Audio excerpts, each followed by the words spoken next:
Here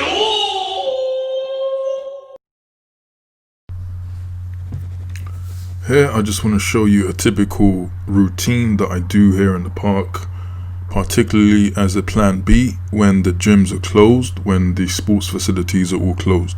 So essentially it's skipping and martial arts, or simply skipping with kicking interceded. So typically I will skip for 2 minutes, the first 2 minutes, rest for a minute, then go on to do some kicking drills.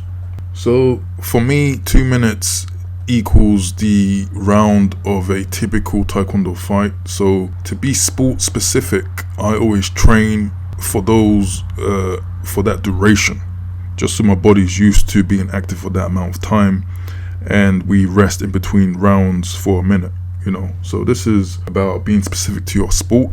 I mean, you might not have a sport, so you're just doing it, so therefore just pick a sort of active and rest time that suits you.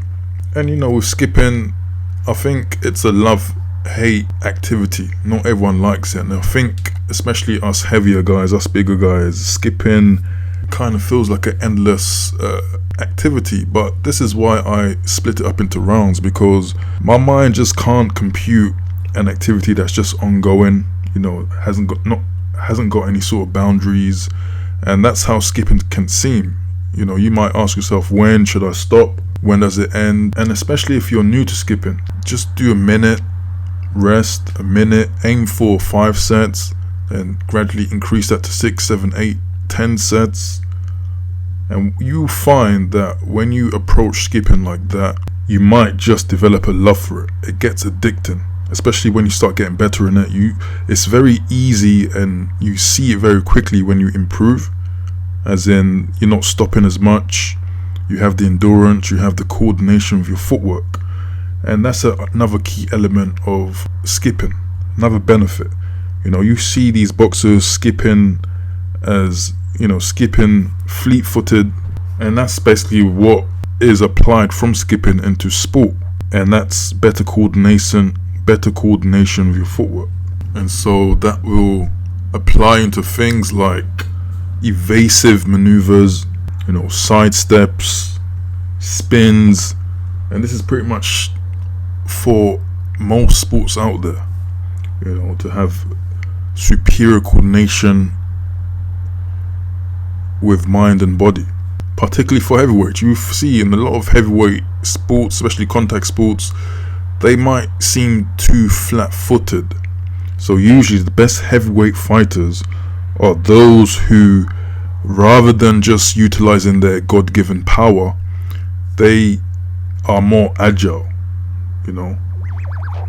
They have mastered footwork elements. So fighting really is all about footwork. It's all about distance, it's all about timing. It's not really about power, strength, you know, and how hard you kick someone.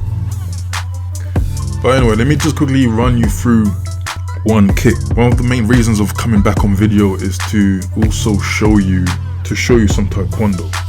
So let me run you through the basic kick. So here I'm showing you the front kick. Essentially, all kicking starts with bending the knee, flexing the knee, and then bending the knee back. So when you just focus on those 3 movements, you will understand the principles behind throwing all kicks. You know, so firstly, of course, find a good stance. A good fighting stance is usually one where you're in a walking stance, so about a foot apart. You know, you have your kicking leg slightly outside. You know, your legs are never completely in line. You know, that will come in time, but basically here, lift the knee, bend, extend, and bend again. So the target with this kick, or rather the point of contact on your foot, can either be the sole of the foot, at the ball of the foot, or it can also be used with the instep. So if being used by the instep, for example, will be a perfect kick to the groin, and if being used by the ball of the foot will be a good push kick, a good kick to stop someone. Try it out.